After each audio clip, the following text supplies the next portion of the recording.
कच्चे भोजन से मतलब लिविंग फूड। जो प्लांट से जो फूड आता है वो होता है कच्चा भोजन। यानी कि गॉड जो हमारे लिए बनाता है, हमारी बॉडी जैसे गॉड से डायरेक्टली बन के आई है, जो गॉड ने हमारे लिए सोचा है। और जो पेड़ पौधों के जरिए जो कच्चा भोजन आ रहा है, यानी फल फ्रूट और सलाद के रूप में जो लिविंग फूड है, जैसे कि हम कच्चे भोजन में अगर और चीज़ों को, दालों को शामिल करें, कुछ दालें ऐसी है जो भिगो के हम कच्ची खा सकते हैं, जैसे चने की दाल। जैसे चने को हम भिगो के कच्चा खा सकते हैं, उसको सैलेड के रूप में खा सकते हैं। उसमें थोड़ा सा कुछ कच्चे चने में आप सैलेड को काट के खा सकते हैं। और कच्चे चने को वैसे भी चबा चबा के खाएंगे तो आपकी एनर्जी बहुत ज़्यादा बढ़ जाएगी और ताकत बढ़ जाएगी बॉडी में, खून बनाने का काम करेगा कच्चा चना आपका। और लिविंग फूड सारा ही जो प्लांट से आने वाला कच्चा भोजन होता है।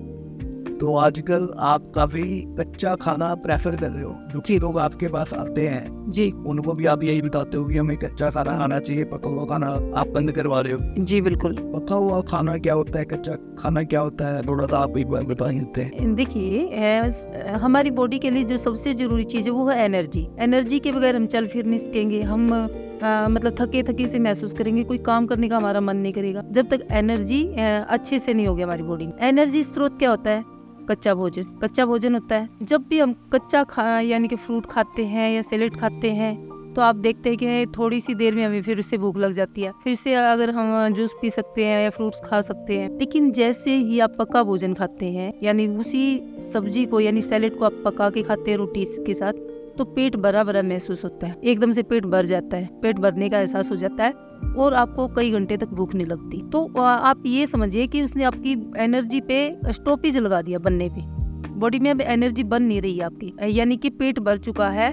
और अब जो कच्चे भोजन से जो इतनी ज्यादा एनर्जी, ताकत बन रही थी बॉडी में, अब वो नहीं बन रही। पके हुए खाने में आखिर प्रॉब्लम क्या आती है? पके खाने में प्रॉब्लम ये आती है, देखिए पहले का जो खान पान था, वो पहले का एनवायरनमेंट भी अलग था, खान पान भी अलग, क्योंकि बहुत ज्यादा लोग आपस में हंसी मजाक करते थे। ज्वाइंट जो फैमिली होती थी तो उसमें मिलजुल के रहने का काम था, हंसने खेलने का काम था। और हार्ड वर्क भी ज्यादा था उस टाइम में, हार्ड वर्क ज्यादा था, तो जिस कारण से वो भोजन डाइजेस्ट होने में इतनी प्रॉब्लम नहीं थी। आजकल लोग बैठे रहते हैं, सीटिंग ज्यादा रहती है जैसे ऑफिसों में, या महिलाओं को आप देखिए काम कुम कुछ करती नहीं है, ज्यादा घर के काम को ही बहुत ज्यादा लगाने लगी हुई है, मैंने ये कर लिया वो कर लिया, यानी हार्ड वर्क नहीं रहा। इस कारण से डाइजेशन कमजोर होता जा रहा है। हम कैसे स्विच कर सकते हैं पके खाने से कच्चे खाने के ऊपर, और क्या क्या हमें बेनिफिट्स मिलेंगे? जितना भी आप कच्चा भोजन लेंगे उतना ही ज्यादा आपकी बॉडी में ब्लड सर्कुलेशन बढ़ जाएगा और जो रक्त नहीं जमेगा आपकी बॉडी का, यानी कि आपके जो आंतें हैं वो साफ सफाई होने लगेगी। आंतों की साफ सफाई में काम आएगा कच्चा भोजन,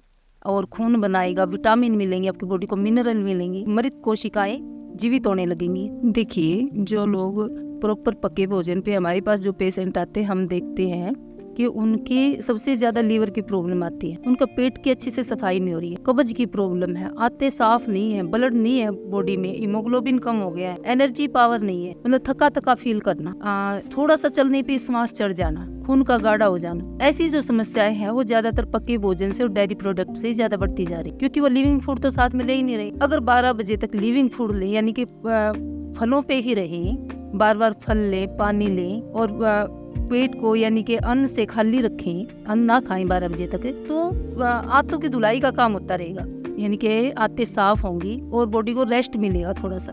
12 बजे सैलेड खाएं और फिर कुछ दलिया वगैरह, अपना जो भी रोटी सब्जी लेना चाहें ले सकते हैं। पके भोजन को आप 28% कर दें, यानी कि 72% आप सैलेड कर दें यानी लिविंग फूड, और 28% पका भोजन आप ले सकते हैं। फिर उससे तो लीवर कुछ ना कुछ फिर बना ही लेगा, वरना तो पके भोजन से इतना कुछ मिलने वाला है नहीं।